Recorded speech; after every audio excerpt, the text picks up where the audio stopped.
someone has to answer the question, can go to the podium because otherwise it's here. So I'm just looking at the bill right now. I try to share some of my experience. I know you expressed your desire to meet with Senator Majority and Minority Leader. Chances they won't take an action on that.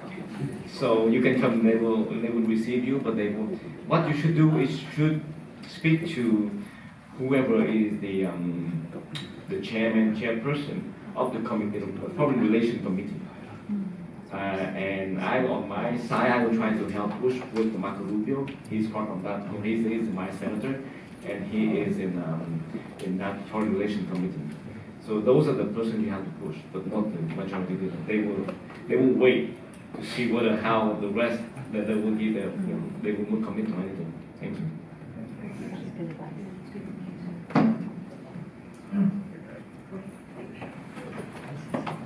Sorry, Tim. Oh, So that one is for our live stream, so that's how we're using that one. Just Tim Crothers with International Christian Concern, and just thanks for your information. I know we work with the Chinook Sisters of Maryland, and they're very good. They're hustlers, and we love the work they do for advocacy.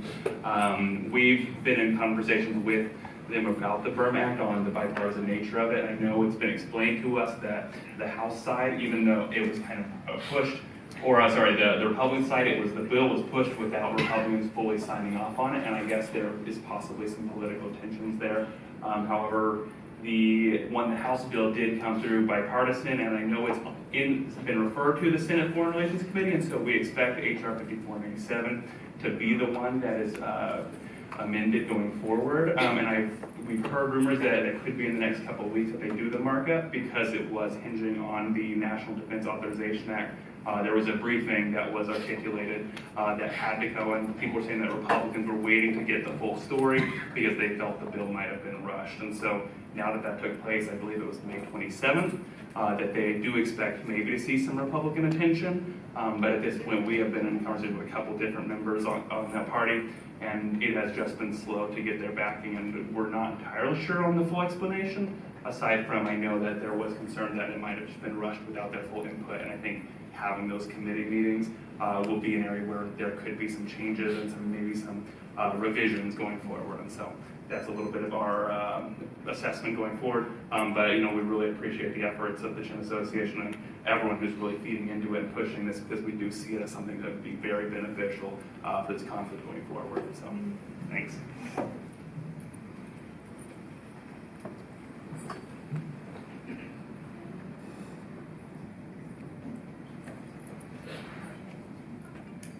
Any more questions? One more. Yes, sir.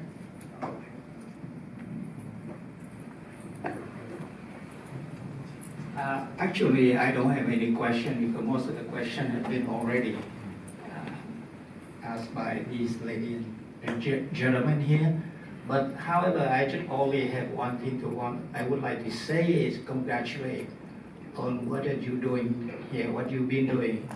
I mean, what you are doing is monumental, given a young age you are, and for that I really admire that.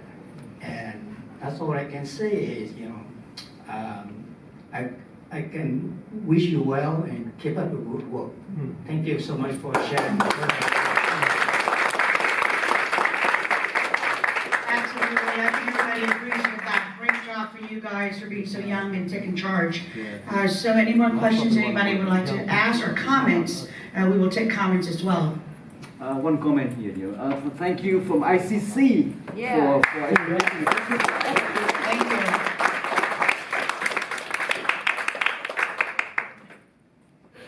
Anybody else would like to make comments or questions? We have time for you. Sarah? Yeah, my name is Sarah Combe. One question is, what advice can you young people provide to other communities as to how to organize themselves, other communities similar to you in other countries?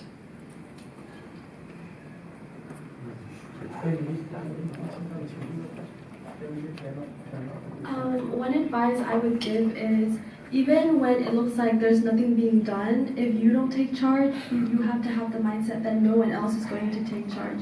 So have a good mindset of I have to do this, I have to bring awareness to the people around me, I'm going to do whatever I can and give my part so that at least I know that I put my best in this.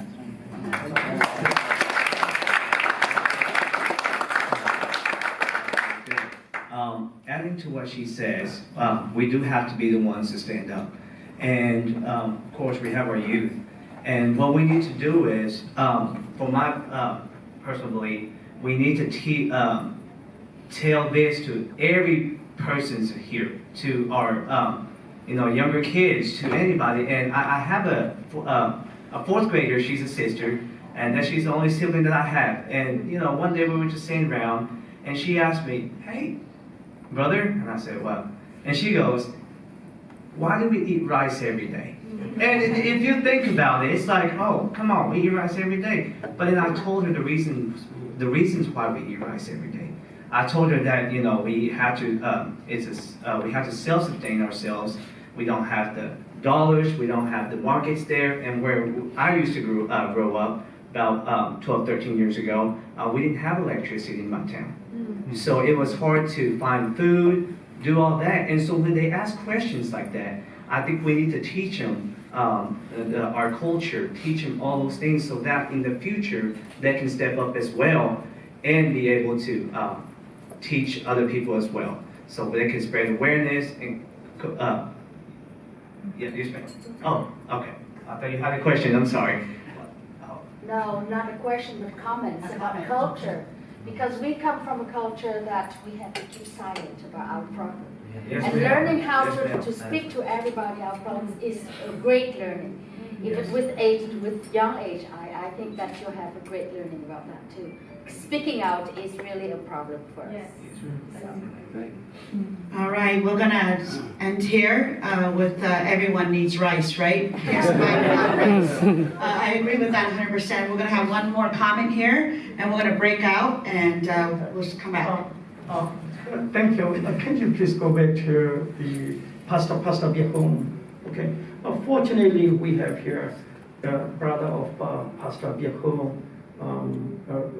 Pastor Stanley Jung. Can you please share about this? How many minutes do we have? Go ahead. Okay. We'll go this, and we'll let you know. Okay, hello, I'm Stanley. I'm the eldest brother of Pastor Chung Biahong. I'm the pastor of Emmanuel Chin Baptist Church in Milwaukee, Wisconsin, and I'm also doing my PhD at Asbury Theological Seminary in Intercultural Studies. On September 18, 2021, I got a phone call from my cousin from Battle Creek. He told me that we heard that there is someone by the name of Yakol, because we call him Yakol. Yakol was shot dead by the military, and whether that is your brother or not. And I was shocked, and I texted him. I waited for a little bit, and then I called him. He didn't pick up, and I called my mom. And my mom said that we couldn't reach him, so we don't know whether that is him or not. So I waited, and the second time I called them, I called his wife, and at that time, his wife was crying. And he said, I think that's him. The third time I called them, the body was already at our house.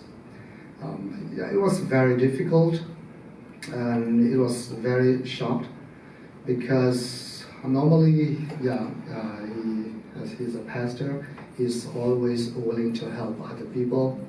So when he was killed on the way to helping other people, to put out the fire set up by the military, and he was shot dead twice in his chest, and they cut his finger off to steal his wedding ring, and then they stole his phone and then also his watch. So that's the last time that we had contact with him. And the next morning, because of the security reason, they have to bury the body, and then my family fled the town, and now they are residing in Mizoram. And sometimes I don't want to call my mom, because every time I call my mom, it's kind of like that situation and that memory always comes back, and she always cried. And yeah, it's difficult, but I don't want to say that that's only our family's situation. That's only just one story of so many stories for the people of Myanmar. So if we are just waiting and doing nothing and watching what is happening, then we will hear more and more sad and painful stories like that. So today I would like to request all of you to have your compassionate act to help in every way that you can for the people of Myanmar. Thank you.